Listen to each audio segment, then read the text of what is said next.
Hello and welcome to the Microsoft Technology Center. My name is Dennis Vanderlip. I'm the Director of Financial Services Industry Solutions at Microsoft, and I bring to this role more than 25 years of financial services experience. The financial services industry is undergoing tremendous transformation. Let's start by taking a look at some of the key forces that are driving change. First and foremost, customer expectations are changing. Customers expect to have very similar experiences with their bank that they're already enjoying with their other interactions in their lives. Second, banks face the threat of disruption and disintermediation from fintechs, from big techs, and from competitors from other industries. Third, banks face an incredibly complex regulatory environment that requires they know their customers better to be able to do things like combat financial crime. And finally, banks are battling these forces with aging siloed technology that inhibits innovation. At Microsoft, we focus on 5 key areas to help our banking customers digitally transform their businesses. First on the left is managing risk across the organization by improving risk insights for our banking customers. Second is modernizing core banking and payments to enable real-time payments and to generate new revenue streams for our bank. Third is combating financial crime, lowering the cost of compliance and protecting both banks and their customers. Fourth is deliver differentiated customer experiences, accelerating growth by infusing AI into customer processes and customer-facing situations. And finally, empower employees through teamwork, improve employee productivity, and accelerate workplace modernization. Let's start by focusing on why Microsoft is uniquely qualified to help our customers digitally transform their business. We've been a trusted partner of financial services institutions for more than 40 years. We're really uniquely qualified to help you, our customers, to move from siloed on-prem systems to hybrid and onto the cloud. We have the most comprehensive partner ecosystem in the market, with hundreds of thousands of partners, more than all of our top cloud partners combined. We have the highest level of commitment to trust and security, with over $1 billion invested annually in security and 3,500 security professionals in place. We have the most comprehensive set of compliance offerings of any cloud provider, more compliance certifications than anyone else in the market. And finally, we have industry-leading cloud scale, with $15 billion invested in cloud infrastructure, serving 54 regions across the globe. Now I want to take you into a journey into combating financial crime. Before we go into the demo, I want to show you an example, a real-life example of how Microsoft, working with banking customers and our partners, have helped the customer combat financial crime. Everlink is a leading provider of payment solutions and services for credit unions and banks across Canada. They've extended the deployment of their ACI solution to include its new adaptive machine learning module to begin their journey on AI and ML. As they've implemented this with banks, they've seen significant results, with 100% detection of card-not-present transactions, a mobile wallet model that detects 98% of fraud. And all of this with 1 day of deployment and 1 additional day to deploy the models. So let me introduce you to today's demo. For today's demo, Woodgrove Bank is our fictitious customer.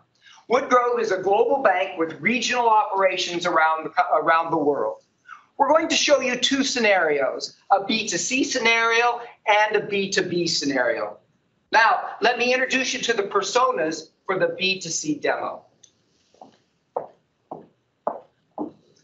First of all, we have DeMarcos, who is the COO of payment channels at Woodgrove Bank. Then we have Rodrigo, who's a customer at Woodgrove Bank. And we have Kelly, who's a fraud analyst at Woodgrove Bank. So let me set the stage for the story for this B2C demo. First, we're going to hear from DeMarcos, who's the COO at Woodgrove Bank. He's going to talk about what keeps him up at night as he thinks about financial crime. And he's going to talk about how he manages financial crime at Woodgrove Bank today. In the second scene, we're going to meet Rodrigo. Rodrigo is a customer of Woodgrove Bank.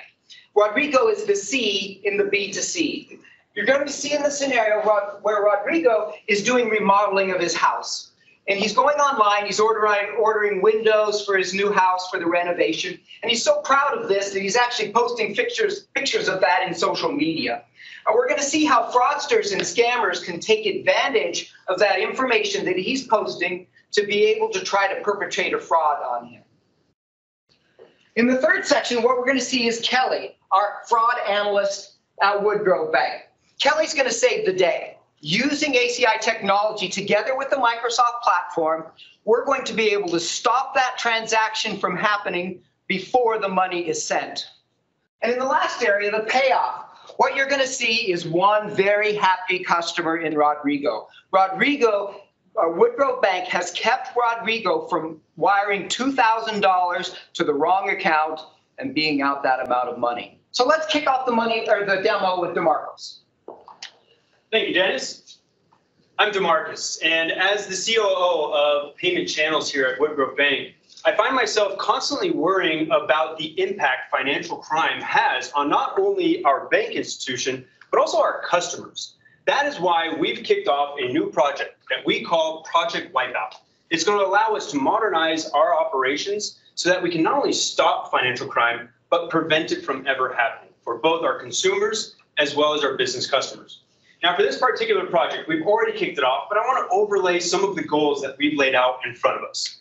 The first and foremost, the most important one, catching and preventing that financial crime from happening before the money moves. That's the holy grail for us, right? Not only when financial crime is carried out, not only do we lose money as the financial institution, but so do our customers.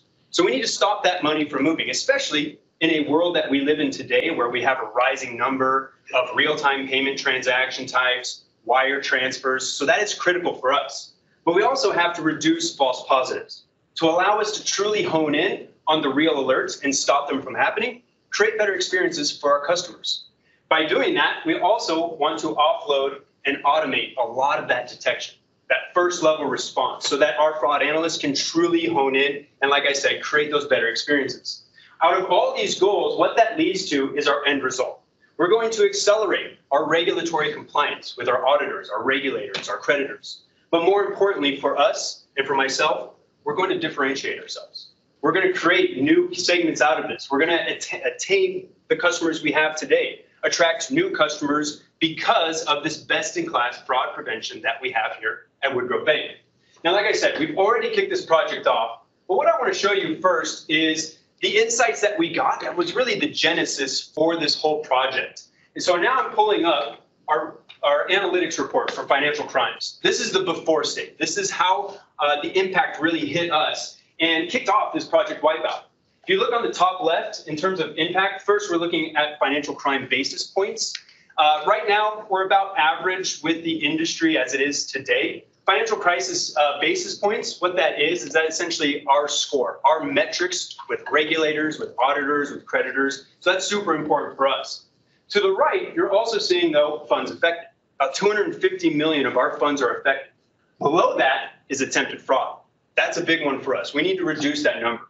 Because when you see a high number of attempted fraud, what that means is we're a high value target for those fraudsters. But more importantly, we're considered an easy target to those fraudsters. So we need to put the stop on that. To the right, I can see our top crimes, money laundering, a subset of money laundering. Right to the bottom left, you can see our enforcement numbers, our enforcement metrics, and how often we're actually letting our regulators know of serious incident reports. And down at the bottom, you can see that we've already cost us 2.5 million in 2018 fines. Now to the right, these are the insights that I never saw before. This really gave us that ability to modernize. On the left of this bar chart, what you're seeing here is our primary attack vectors. Right now, I can see that between internal, traditional, and IT attack vectors, that counts for about 40% of our attacks today.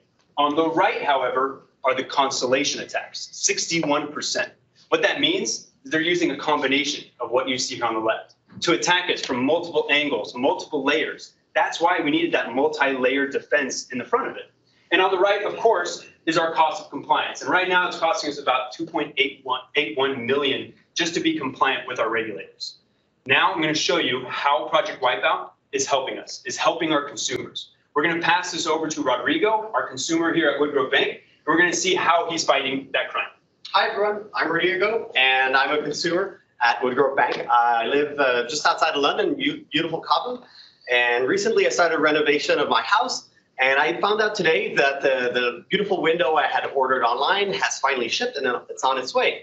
And my friends, of course, have been following this. And so I'm going to go to Facebook and post a new story so they can see the beautiful window that is on its way over.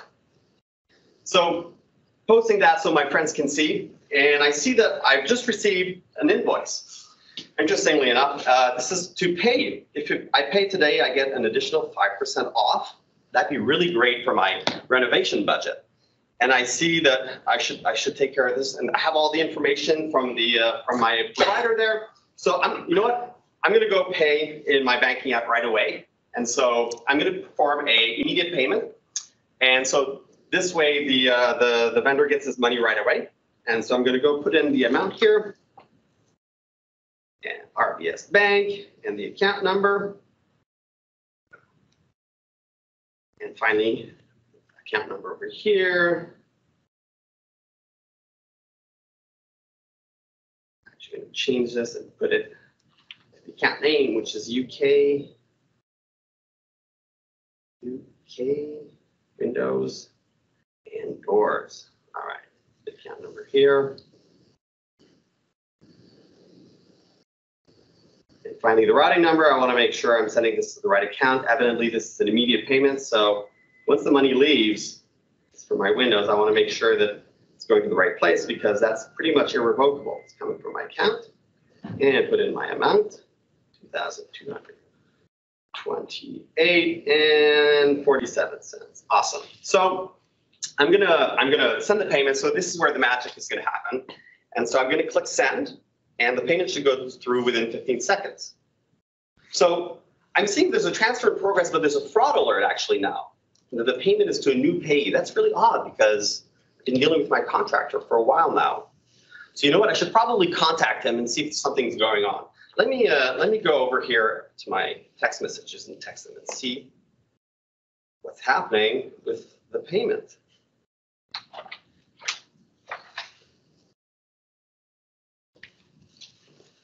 I'm going to say, hey, Dave, just got your invoice. And your invoice tried to pay, but got a fraud alert. Let's see what he says. Is everything okay? All right.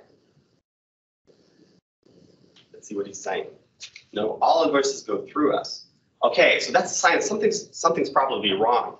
Let me go back to my bank app and let my bank know right away that something's happened here and say that this is potential fraud. Oh, wow. Okay, so I have a fraud case that's already been created. And it seems I was trying to send the payment to somebody else, UK Doors and Windows. And the money was stopped before it left my account. So the payee account is now blocked. And I can still use my account. So I see the details. I can even chat with the Woodgrove fraud specialist if I need to. Wow, like I nearly sent over £2,000 to the wrong account, to a fraudster. Now, for me, I mean, my budget would have been totally destroyed if I had sent that money. I mean, they haven't blocked my account. They blocked the bad guy's account. So, I mean, for me, this is a great experience. If it was me, I would have sent that money. So that's something I think I'm going to talk about to my friends Friday night when we're going to have a beer, and that's going to make it, I think, a good experience. So now I'm going to pass it off to Kelly to see what happened in the background. Thanks, Rodrigo. Recently here at Woodgrove Bank, ACI came in and installed ACI's model generator, and we moved to the cloud. We went from people doing the fraud detection to rules and machine learning. Let me pull up Rodrigo in the Dynamics 365 system and show you the report that was generated.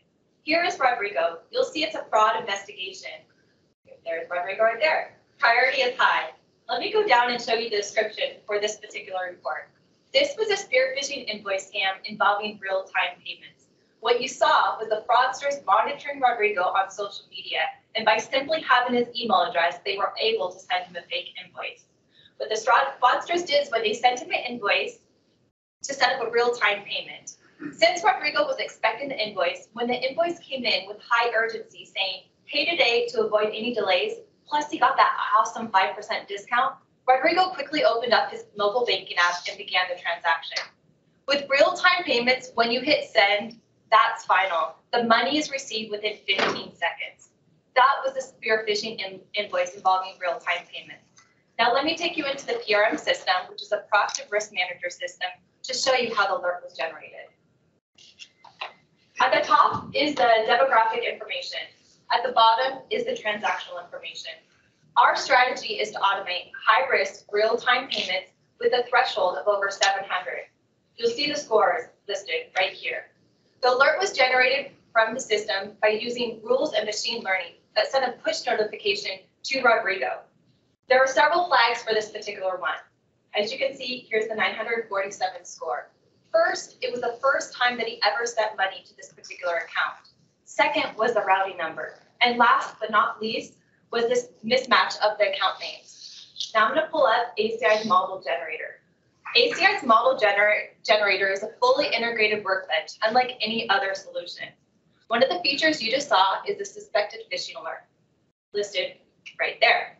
At the top are the models. At the bottom are features. A model is made up of several features. When I click on the model here, it will show you the benchmark for our performance, which is a threshold of over 700. Now the payoff here. This is a pretty simple story, but to detect things like this without human intervention is something that we just can't do. Through our PRM system, we are able to reduce fraud loss through faster and improved detection.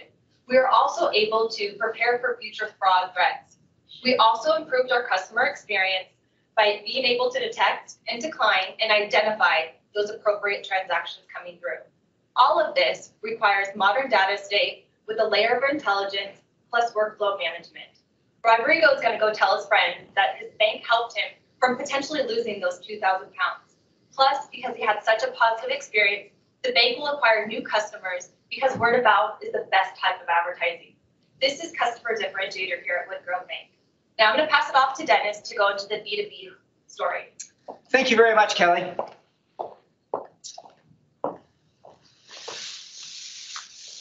So that was the B2C demo. I want to now introduce you to the B2D demo, and I'm going to start by introducing the personas. For this B2B persona, DeMarcos is the COO of payment channels at Woodgrove Bank.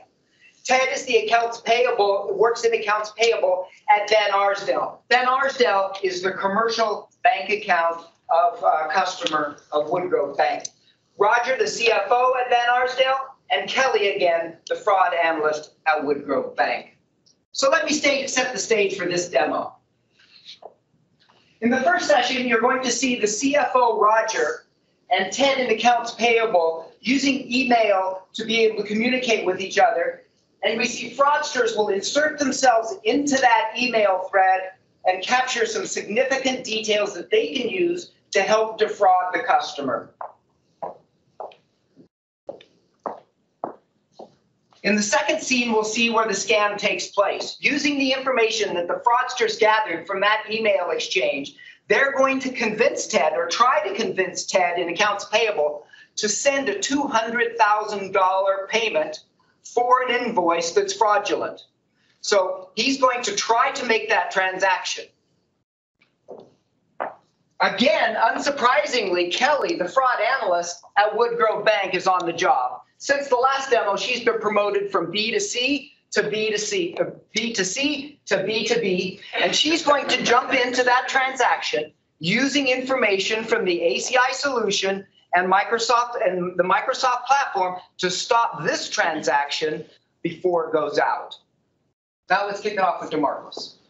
Excellent, thank you, Dennis. So again, we're showcasing how Project Wipeout is already saving our consumer customers. Now let's switch gears and see how it's saving our business customers. Like Dennis said, this involves one of our manufacturing customers, but this is actually quite a complex fraudulent scheme. In fact, it's so complex, it takes 26 days to carry out. and 6 different phases that the fraudsters will go through to actually create this fraud scheme.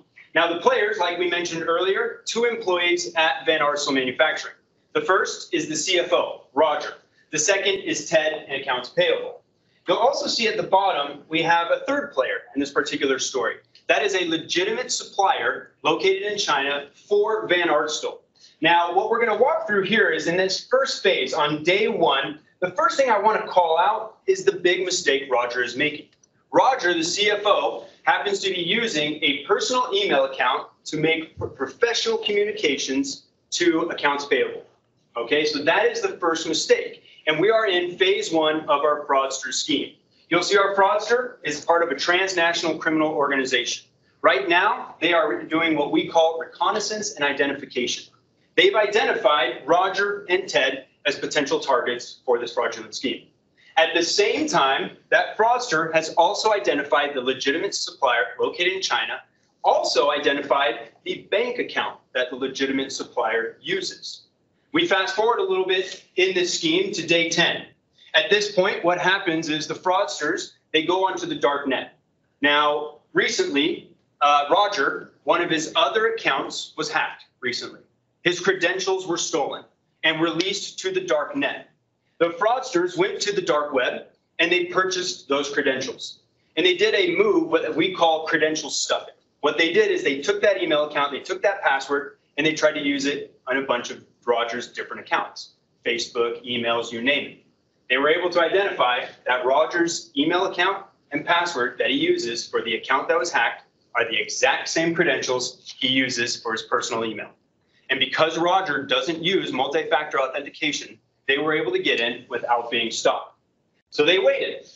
At the same time, before they moved on, before they began that wait period, they also, at this same moment in time, because they already identified that legitimate supplier, they also created a spoof bank account with the same bank. They just changed the name just a little bit, changed the account number just a little bit, and so they were waiting for it. We fast forward 2 weeks later. After monitoring Roger's accounts, his emails, his social networks, they saw that Roger is going on vacation. He posted about it on Facebook, and that is when they executed their financial scheme. At this moment, when Roger went on vacation, they logged into his personal email account, and they started a communication with Ted in accounts payable. Now, number 1, Roger was unprivy to these communications. Like a lot of us, when he goes on vacation, he turns off his email notifications. Even if he had his email notifications turned on, these fraudsters, they're so advanced, they use bot capabilities to remove those communications as soon as they're sent or received. So even if he was trying to monitor it, he wouldn't even see it happen. Ted, though, is also a part of this problem. Because he's seen these emails from Roger's personal email before, he didn't think anything of it. And what the fraudsters did is they brought in a fake invoice into this email thread and said, we need to pay $200,000 to our supplier. Here is the invoice. Here is the bank account. Please make that wire transfer. Again, because Ted knew none of the better, he went to begin that wire transfer. But as the money was moving, we were able to save the day. Kelly was alerted to that fraud, and we're now going to transition to Kelly and see how she was able to step in and stop the money from moving. Thanks, Marcus. I've been transferred from UK Consumer Division to the US Business Division here at Woodgrove Bank. One of the hardest parts about my job is managing all these different workloads. I'm going to go in here and check in with the bot. I'm going to say, hello, Detective Bot. The bot is going to respond, Kelly, there's a potential fraud concern with the Van Arsdale account. So I'm going to say, what's happening? What the bot is going to do is going to think, and it's going to pull up multiple responses to me. The first thing it says is through machine learning, you suspected suspicious activity with the account. Second, it says there was a wire transfer being set up, leveraging the similar account name to what TED and AP usually uses. It also says there is a surge in the number of attempts from the CFO's work account email. It also said that TED received an email from the CFO's via the CFO's personal email account, not work email account when he was doing the transaction. It also says the CFO's personal information has been sold on the darknet. It's never a good thing. Last but not least, AI has detected hesitation when the transfer was being started between TED. And what BioCatch does is when I'm going in and putting my PIN, I might put in my PIN 1234. A fraudster might do 1234. So BioCatch will catch that difference. Great, the bot is asking me, do I want to intervene?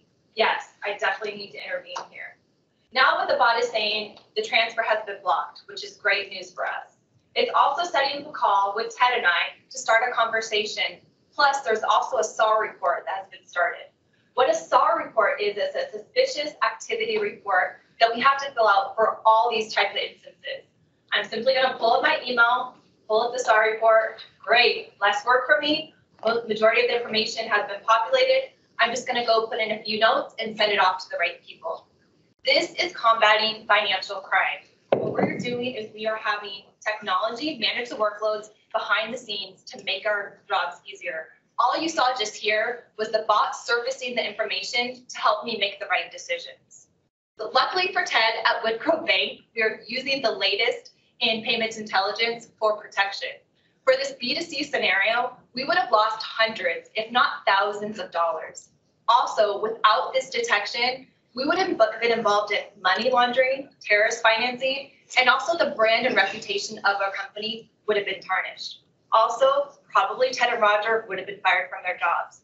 Now I'm going to kick it back off to DeMarcus. Excellent. Thank you, Kelly. So again, Project Wipeout is clearly a success project for us. We're saving thousands of dollars for our consumers, hundreds of thousands of dollars for our business customers as well. But what's the impact? How are we actually seeing this at a Woodgrove Bank level? Well, let me pull up the after scenario. This is our financial crimes analytics report again, but let's fast forward the clock. Again, maybe we're 6 months into the project, 8 months into the project here.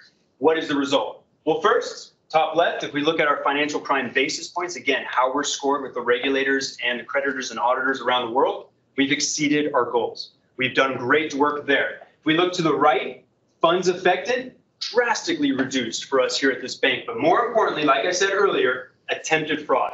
That is also drastically reduced. Fraudsters, they don't come attacking us quite as often because they know we have the defenses to block them from ever making those financial crimes. And then lastly, on the right, we see our top crimes have also gone down dramatically, which of course, for us here at Woodgrove Bank, has also reduced the cost of compliance for us with our regulators. So again, Project Wipeout is showing a great success for us and how we can modernize our operations to fight financial crime. Now let's go ahead and pass it back off to Dennis to wrap us up. Thank you very much, DeMarcus.